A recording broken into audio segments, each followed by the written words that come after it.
Sau chuyến thăm Campuchia, Ngoại trưởng Úc đến Việt Nam cam kết duy trì an ninh và ổn định của các nước trong khu vực ASEAN. Căng thẳng với Trung Quốc lên cao, Đài Loan đưa tàu ngầm tập trận gần đảo tranh chấp ở Biển Đông. Trong lúc đó, Đài Loan cho biết Trung Quốc sắp phong tỏa các bến cảng và sân bay quan trọng của hòn đảo. Trong nỗ lực xích lại gần EU, quan chức Đài Loan kêu gọi cải thiện quan hệ với Ireland. Không chỉ châu Âu, Đài Loan cũng đang muốn mở rộng tầm ảnh hưởng tại Trung Mỹ. Một động thái chắc chắn sẽ khiến Trung Quốc nổi giận. Một quan chức Đài Loan mới đây tuyên bố Honduras nên cẩn thận với những lời hứa suông từ Trung Quốc.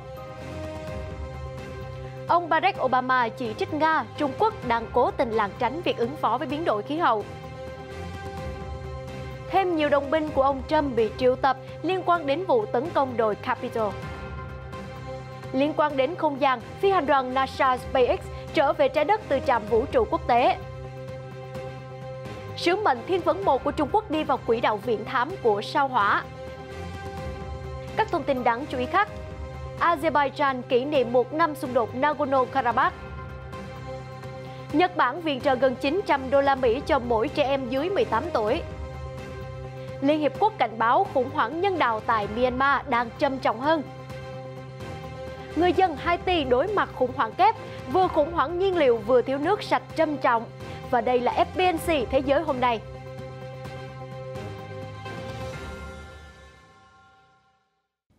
Ngọc Anh xin kính chào quý vị khán giả. Quý vị đang quay trở lại với chương trình Thế giới hôm nay được phát sóng trên kênh FBNC.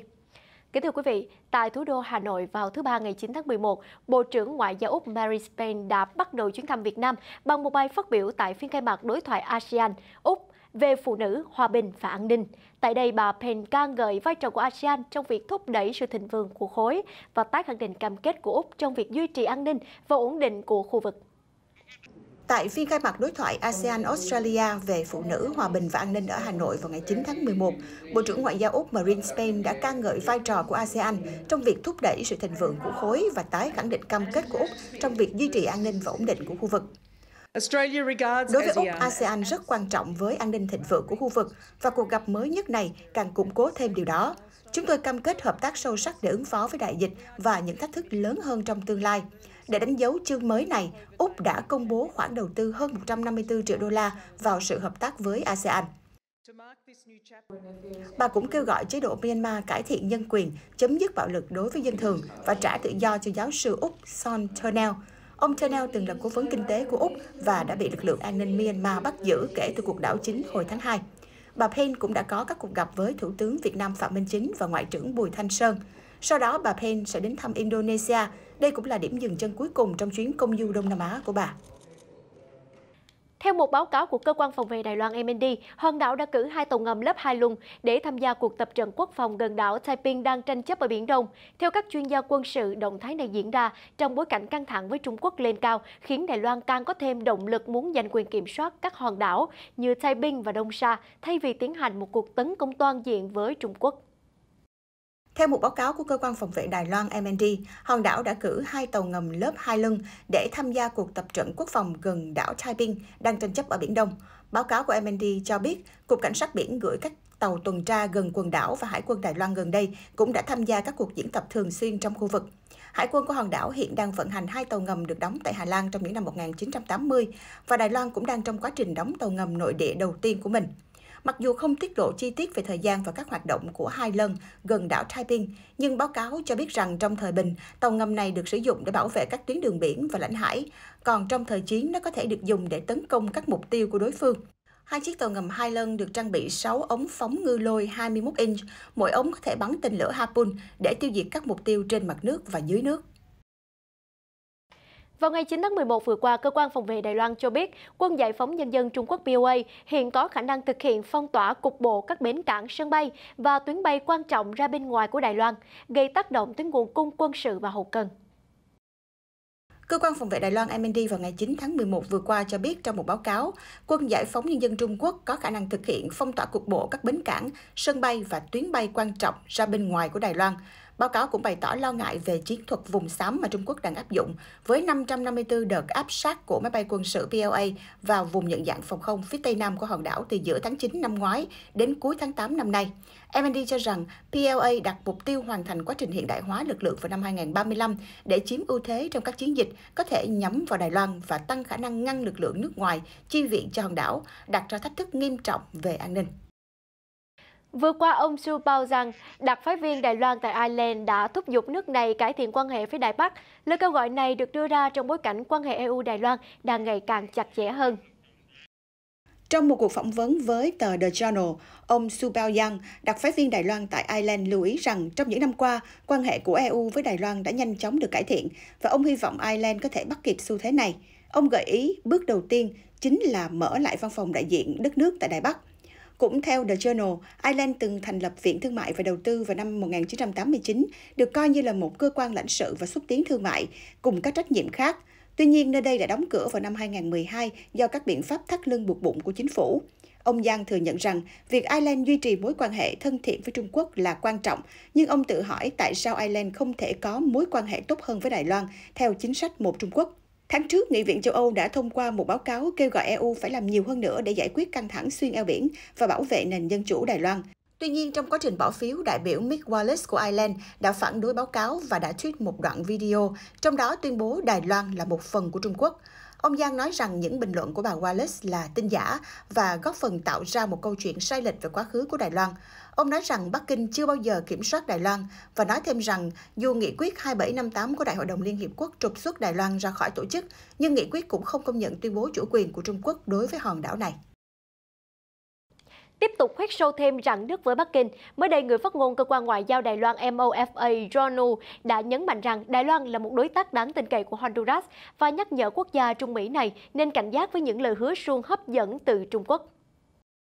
Theo CNA, vào ngày 8 tháng 11 vừa qua, người phát ngôn cơ quan ngoại giao Đài Loan MOFA Joan U đã kêu gọi Honduras cẩn thận với các lời hứa suông từ Trung Quốc, đồng thời nhấn mạnh rằng Đài Loan và Honduras thiết lập quan hệ ngoại giao cách đây 80 năm. Từ đó đến nay, quan hệ song phương luôn ổn định và thân thiện, và những đóng góp của Đài Loan đã được người dân, chính phủ và các đảng đối lập ở Honduras hoan nghênh. Bà U cũng cho biết MOFA sẽ tiếp tục theo dõi chặt chẽ cuộc bầu cử tổng thống Honduras dự kiến diễn ra vào ngày 28 tháng 11. Người phát ngôn chỉ ra rằng MOFA có toàn quyền kiểm soát các vấn đề ngoại giao của Đài Loan, bất chấp những nỗ lực không ngừng của Trung Quốc nhằm làm giảm mối quan hệ đối ngoại. Bà U nói thêm rằng MOFA sẽ tăng cường liên lạc với các đảng cầm quyền và đối lập của Honduras, đồng thời chứng minh rằng Đài Loan là một đối tác đáng tin cậy. MOFA nhắc nhở quốc gia Trung Mỹ thận trọng với các chiến thuật và những lời hứa suông của Trung Quốc nhằm phá hoại quan hệ Đài Loan-Honduras. Liên quan đến Mỹ và Iran, hôm thứ Hai, Bộ Ngoại giao Iran cho biết Mỹ phải dỡ bỏ ngay lập tức và có hiệu quả các biện pháp trừng phạt mà Washington đã áp đặt đối với Iran sau khi rời khỏi thỏa thuận hạt nhân năm 2015. Kế hoạch hành động toàn diện chung JCPOA, thường được gọi là thỏa thuận hạt nhân Iran, là một thỏa thuận về chương trình hạt nhân đạt được tại Viên, Áo vào ngày 14 tháng 7 năm 2015 giữa Iran và 5 thành viên thường trực của Hội đồng Bảo an Liên Hợp Quốc, Trung Quốc, Pháp, Nga, Vương quốc Anh, Mỹ cùng với Đức và Liên minh châu Âu. Cựu Tổng thống Mỹ Donald Trump tuyên bố Washington sẽ rút khỏi thỏa thuận vào năm 2018 và tái áp đặt các biện pháp trừng phạt đối với các lĩnh vực năng lượng và tài chính của Iran. Về việc Mỹ quay trở lại thỏa thuận hạt nhân, rõ ràng Mỹ phải chấp nhận nhìn nhận sai lầm đã trực tiếp dẫn đến tình hình hiện nay. Để rút khỏi con đường sai lầm, Mỹ phải dỡ bỏ ngay lập tức và có hiệu quả tất cả biện pháp trừng phạt bất hợp pháp mà nước này áp đặt đối với Iran sau khi rời khỏi thỏa thuận hạt nhân. Khoảng 5 tháng sau khi tạm dừng các cuộc đàm phán về việc khôi phục thỏa thuận hạt nhân, Iran và Liên minh châu Âu hôm thứ Tư đã thông báo ý định nối lại các cuộc đàm phán vào ngày 29 tháng 11. Kính thưa quý vị, cuộc khủng hoảng nhân đạo tại Myanmar đang trở nên nghiêm trọng hơn. Đó là lời cảnh báo mà Liên Hiệp Quốc mới đưa ra. Bên cạnh đó, tổ chức này còn kêu gọi cộng đồng quốc tế đóng góp khoản hỗ trợ trị giá gần 400 triệu đô la Mỹ nhằm giải quyết tình huống khẩn cấp trên. Hôm 8 tháng 11 vừa qua, Hội đồng Bảo an Liên Hiệp Quốc đã tổ chức phiên họp kín về tình hình ở Myanmar, theo đề xuất từ Anh, một trong 5 nước ủy viên thường trực của hội đồng. Phó Tổng thư ký Liên Hiệp Quốc phụ trách các vấn đề nhân đạo Martin Griffiths cho biết, cuộc khủng hoảng tại Myanmar đã trở nên vô cùng nghiêm trọng. 3 triệu người dân Myanmar đang cần hỗ trợ nhân đạo khẩn cấp do nền kinh tế đất nước bị tê liệt. Người đứng đầu các hoạt động nhân đạo của Liên Hiệp Quốc kêu gọi các nước hỗ trợ gần 400 triệu đô la Mỹ để có thể giải quyết tình trạng trên. Bên cạnh đó, ông Griffith cũng bày tỏ quan ngại về tình trạng xung đột bạo lực ở các bang như là Jean, Medway và Sagaing.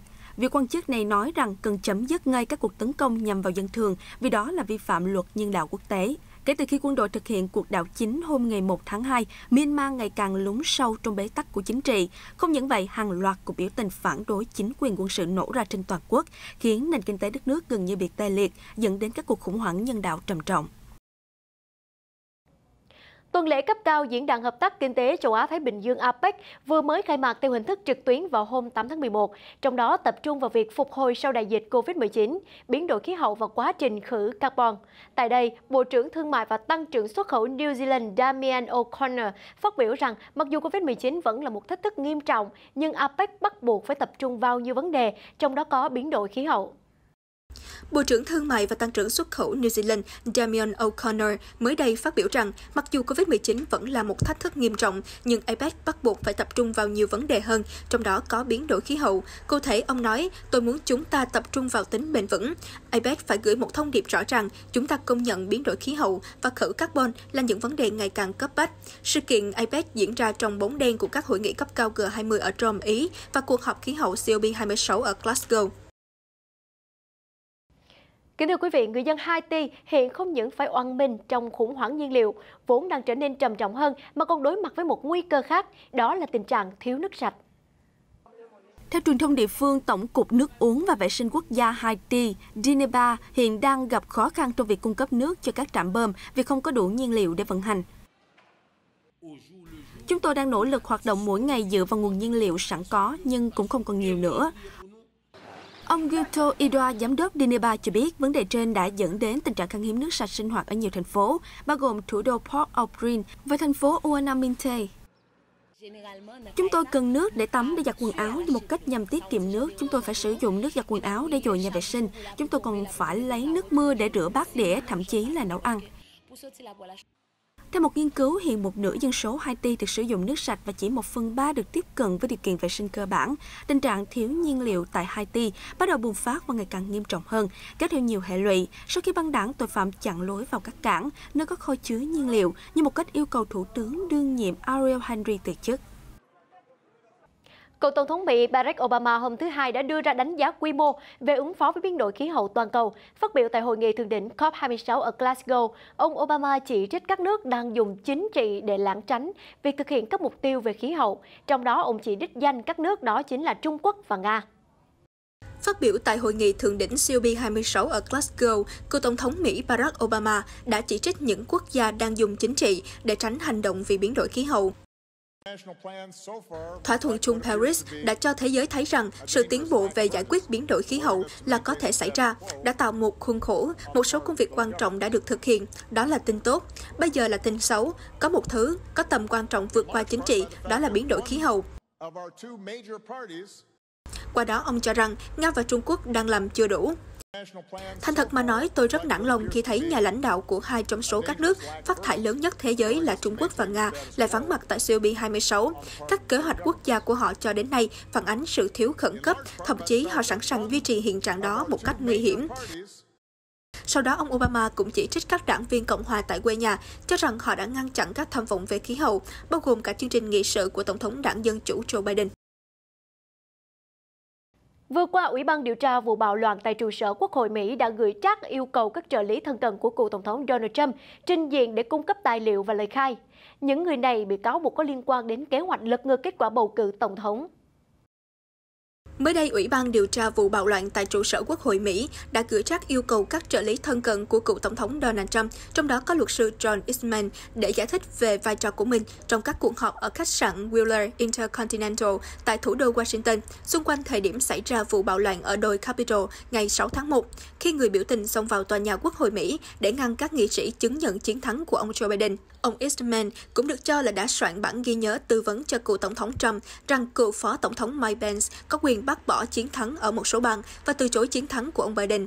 Ông Eastman cũng bị nghi tổ chức một cuộc họp ngày 2 tháng 1, trong đó ông đã nói với khoảng 300 nhà lập pháp của các bang rằng họ có nhiệm vụ khắc phục hành vi nghiêm trọng này và đảm bảo không đưa vào Nhà Trắng những người không trúng cử.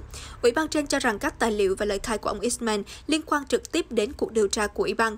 Ngoài luật sư Eastman, 5 người khác bị triệu tập gồm các cựu cố vấn hoặc thành viên chiến dịch tái tranh cử của ông Trump, bao gồm ông William Steven, cựu giám đốc chiến dịch tái tranh cử của ông Trump, cựu trợ lý điều hành chiến dịch tái tranh cử Angela McCallum, cựu cố vấn cấp cao của chiến dịch Jason Miller, cựu cố vấn an ninh quốc gia Michael Flynn và cựu cảnh sát trưởng New York Bernard Kerik. Ủy ban yêu cầu những nhân vật này trình diện từ ngày 30 tháng 11 đến ngày 13 tháng 12 để phục vụ điều tra. Tại khu vực Tây Nam Á, ngày 8 tháng 11 vừa qua, đánh dấu một năm kể từ khi cuộc xung đột Nagorno-Karabakh giữa hai quốc gia là Armenia và Azerbaijan kết thúc. Nhân ngày này, Azerbaijan đã tổ chức các buổi lễ, trong đó các binh sĩ và Tổng thống Ilham Aliyev cũng đã tham gia để ăn mừng chiến thắng của đất nước. Một năm kể từ khi cuộc xung đột Nagorno-Karabakh giữa Armenia và Azerbaijan kết thúc, Azerbaijan đã tổ chức các buổi lễ, trong đó các binh sĩ và Tổng thống Ilham Aliyev cũng đã tham gia để ăn mừng chiến thắng của đất nước. Ông Aliyev nói trước một nhóm binh sĩ gần thành phố Susa, nơi bị Azerbaijan tiếp quản năm 2020. Hàng chục nghìn thanh niên, binh lính và sĩ quan Azeri đã đụng độ với kẻ thù và chỉ cho họ biết vị trí của họ nằm ở đâu. Tại Armenia, các đảng đối lập tập hợp tại thủ đô cho rằng Thủ tướng Nikol Pashinyan phải chịu trách nhiệm về thất bại trong cuộc xung đột này. Phó Chủ tịch Quốc hội Armenia Iskhan Saratelian nói, kẻ thù vẫn có kế hoạch tham vọng đối với tỉnh Sionik và đang cố gắng trục xuất người Armenia khỏi Artsakh và Turkify Armenia. Chúng ta nên làm gì? Người Armenia phải làm gì? Chúng ta phải tổ chức một cuộc kháng chiến trên toàn quốc. Trong 24 ngày chiến đấu, theo ước tính chính thức, hơn 3.700 người Armenia, 2.800 binh sĩ Azerbaijan đã tử vong, hàng chục thường dân và hơn 100.000 thường dân phải di dời. Theo thỏa thuận hòa bình do Nga đứng ra làm trung gian, một số tỉnh của người Armenia ở Nagorno-Karabakh mà người Armenia gọi là Artsakh đã đầu hàng Azerbaijan vào tháng 11 và tháng 12. Vào hôm thứ Hai, 8 tháng 11, Tổng thống Colombia Ivan Duque đã được các lãnh đạo Israel chào đón tại Jerusalem, bắt đầu chuyến thăm kéo dài 3 ngày. Tổng thống Colombia Ivan Duque vào ngày 8 tháng 11 vừa qua đã có cuộc gặp với người đồng cấp Israel Isaac Herzog và Thủ tướng Israel Naftali Bennett tại Jerusalem. Tại đây, thì ba nhà lãnh đạo đã nhắc lại mối quan hệ song phương, đồng thời bày tỏ hy vọng hai nước sẽ cùng hợp tác trong nhiều lĩnh vực để phát triển hơn nữa trong tương lai.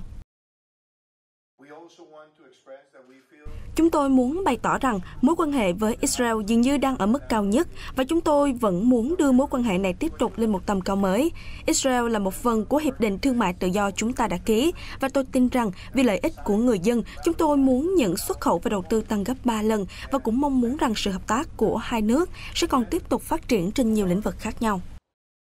Truyền thông địa phương cho biết ông Duque được hộ tống bởi một đoàn đại biểu gồm nhiều bộ trưởng từ nội các của mình, dự kiến sẽ mở một văn phòng thương mại và đổi mới ở Jerusalem trong chuyến thăm của mình.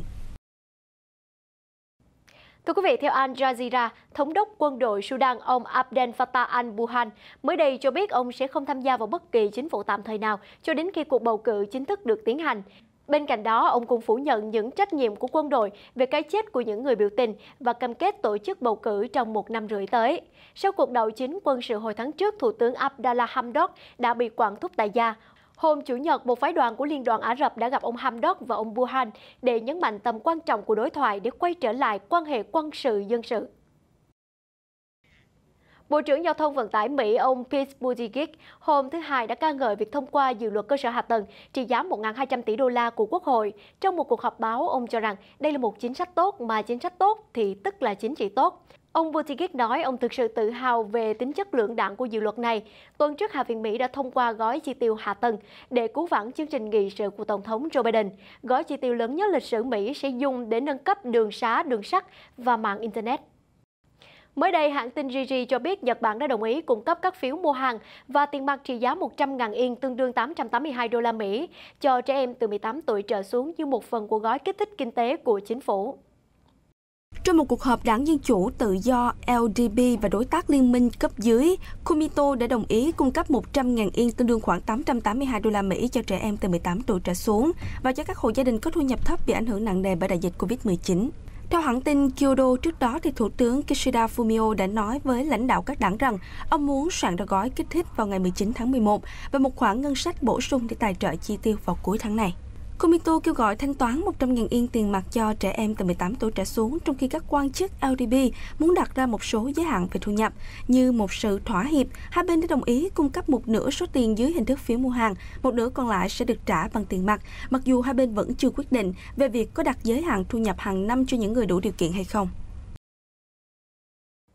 Chuyển sang các thông tin thú vị về không gian, thưa quý vị, sau khoảng 200 ngày trên trạm vũ trụ quốc tế ISS, các phi hành gia NASA, Pháp và Nhật Bản đã đáp tàu vũ trụ Crew Dragon Endeavour xuống vịnh Mexico vào đêm 8 tháng 11. Người phát ngôn của NASA Gary Jordan xác nhận, sau khoảng 200 ngày trên trạm vũ trụ quốc tế ISS, các phi hành gia NASA, Pháp và Nhật Bản đã đáp tàu vũ trụ Crew Dragon Endeavour xuống vịnh Mexico vào đêm ngày 8 tháng 11. Tàu đón các phi hành gia vừa trở về trái đất là tàu Gold Searcher của SpaceX. Phi hành gia Sean Kimbrough, chỉ huy sứ mệnh Crew 2, chia sẻ từ bên trong khoang tàu vũ trụ sau khi đáp xuống vùng nước yên tĩnh rằng thật tuyệt vời khi được trở lại trái đất. Tàu vũ trụ SpaceX Crew Dragon gắn với trạm vũ trụ ISS kể từ khi đưa phi hành đoàn lên hồi tháng 4. Trên tàu có phi hành gia Sean Kimbrough và Megan F. Arthur của NASA, Thomas Pesquet của Cơ quan Vũ trụ châu Âu và Akihiko Hoshide của Cơ quan Vũ trụ Nhật Bản. Những phi hành gia này đã dành hơn 6 tháng sống và làm việc trên trạm vũ trụ. Trong khi đó, theo Cơ quan Quản lý Không gian Quốc gia Trung Quốc CNSA, tàu quỹ đạo thuộc sứ mệnh Thiên Vấn 1 của nước này hôm thứ Hai đã đi vào quỹ đạo viễn thám của sao Hỏa để tiếp tục thăm dò hành tinh đỏ này.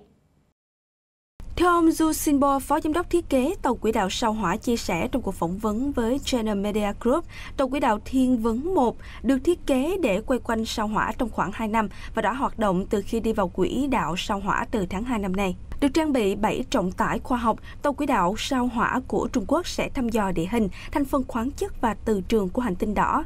Để có dữ liệu toàn cầu về sao Hỏa, tàu quỹ đạo cần chụp ảnh và quan sát toàn diện hành tinh đỏ. Do vậy, cần có điều chỉnh với quỹ đạo hoạt động của tàu quỹ đạo sao Hỏa. Sau khi đi vào quỹ đạo viễn thám, tàu quỹ đạo sao Hỏa của Trung Quốc sẽ di chuyển giữa các cực Bắc và Nam của hành tinh đỏ, đồng thời triển khai quan sát ở cùng điểm quỹ đạo của hành tinh nhằm có điều kiện quan sát tốt hơn. Ước tính dữ liệu toàn cầu sơ bộ về sao Hỏa sẽ có vào tháng 6 2022, tạo nền tảng cho các sứ mệnh lấy mẫu sao Hỏa tiếp theo. Quý vị thân mến, nhà đương kim vô địch giải bóng rổ nhà nghề Mỹ NBA Milwaukee Bucks mới đây đã có một trải nghiệm vô cùng khó quên khi được vinh dự đến thăm Nhà Trắng với sự chào đón của Tổng thống Mỹ Joe Biden. Sau series 6 trận ở NBA Final 2020-2021, đội bóng Milwaukee Bucks xuất sắc giành trở thành nhà tân vô địch NBA. Việc họ nhận được lời mời của Tổng thống Mỹ Joe Biden đến tham quan Nhà Trắng chính là phần thưởng xứng đáng sau những nỗ lực để giành được danh hiệu đầu tiên của mình trong 50 năm. Thay mặt các đồng đội và huấn luyện viên, siêu sao của đội Milwaukee Bucks Giannis Antetokounmpo đã đứng lên buộc phát biểu. Đây là một vinh dự tuyệt vời đến Nhà Trắng và được Tổng thống Mỹ tiếp đón. Tôi không thể tin được là điều hạnh phúc này xảy ra trong đời mình. Tôi muốn gửi lời cảm ơn đến người thân của chúng tôi. Rõ ràng họ là một phần quan trọng trên hành trình chúng tôi khẳng định mình là ai. Họ đã hy sinh rất nhiều để chúng tôi có thể giành được chức vô địch. Họ không có mặt ở đây với chúng tôi, nhưng họ sẽ luôn trong tim của chúng tôi. Chúng tôi biết ơn họ. Với chuyến thăm đầy vinh dự đến Nhà Trắng vào ngày 8 tháng 11 vừa qua, Milwaukee Bucks là đội bóng rổ NBA đầu tiên đến nơi này sau Cleveland Cavaliers hồi năm 2016. Trong suốt khoảng thời gian cựu Tổng thống Mỹ Donald Trump cầm quyền, không có bất kỳ đội NBA nào đến thăm Nhà Trắng, trong bối cảnh nhiều cuộc biểu tình chống lại sự phân biệt chủng tộc, có hệ thống đối với người da màu và sự tàn bạo của cảnh sát diễn ra trên khắp nước Mỹ. Theo hãng tin Reuters, Google vừa tiếp tục bị Nga phạt vì không xóa nội dung mà Nga cho là bất hợp pháp. Trước đó, gã khổng lồ công nghệ Mỹ cũng từng bị nước này phạt với lý do tương tự. Hôm 8 tháng 11 vừa qua, một tòa án ở Moscow của Nga đã đưa ra án phạt 2 triệu rúp, tương đương gần 28.100 đô la Mỹ đối với Google vì cáo buộc không xóa nội dung bị cấm. Động thái này là một phần trong các bất đồng giữa Nga và gã khổng lồ công nghệ Mỹ. Trong một tuyên bố sau đó, thì Google xác nhận khoản phạt, song không đưa ra bình luận nào thêm. Đây không phải là lần đầu tiên Google bị Nga phạt với lý do trên. Vào tháng trước, thì Google và một nghị sĩ Nga xác nhận rằng công ty công nghệ Mỹ đã nộp phạt hơn 32 triệu rúp, tương đương 448.000 đô la Mỹ. Bên cạnh đó, tòa án cũng ra thông báo sẽ hoãn 2 vụ kiện khác của Google đến ngày 29 tháng 11 để đại diện công ty có thêm thời gian nghiên cứu tài liệu vụ án. Tại Mỹ, một thiếu nữ mất tích mới đây đã được lực lượng an ninh địa phương giải cứu sau khi cô gái sử dụng biểu tượng chống bạo lực gia đình trên mạng xã hội TikTok để ra hiệu mình đang bị bắt cóc. Theo truyền thông địa phương, thì thiếu nữ 16 tuổi được gia đình thông tin là mất tích từ ngày 2 tháng 11, nhưng chỉ sau 2 ngày, cô gái đã được tìm thấy và giải cứu tại bang Kentucky của Mỹ, sau khi một người lái xe gọi đến đường dây khẩn cấp thông báo về việc một người ngồi trên ô tô phía trước ra hiệu cầu cứu bằng biểu tượng chống bạo lực, vốn được lan truyền rộng rãi trên nền tảng TikTok. Đây là một động tác ngửa lòng bàn tay ra phía trước, đặt ngón cái ở giữa bàn tay và rồi nắm tay lại, thể hiện ngụ ý như bạo lực trong nhà hay tôi cần giúp đỡ. Theo thông tin từ văn phòng cảnh sát địa phương, thì kẻ bắt cóc cô bé được xác định là Hope Brick, 61 tuổi. Đối tượng khai nhận rằng đã chở con tin đến nhà mình ở bang Ohio, nhưng phải nhanh chóng rời đi sau đó khi người thân phát hiện cô bé là trẻ vị thành niên và được thông báo mất tích. Hiện nghi phạm Brick đang bị giam giữ ở trung tâm cải huấn luyện Laurel và đối mặt với các tội danh gồm giam giữ trái phép, thực hiện hành vi xâm hại trẻ vị thành niên. Vụ việc vẫn đang được điều tra và làm rõ. Thông tin vừa rồi cũng đã kết thúc chương trình Thế giới hôm nay. Ngọc Mai xin cảm ơn sự quan tâm theo dõi của quý vị khán giả. Hẹn gặp lại quý vị trong những chương trình tiếp theo được phát sóng trên các nền tảng của FBNC.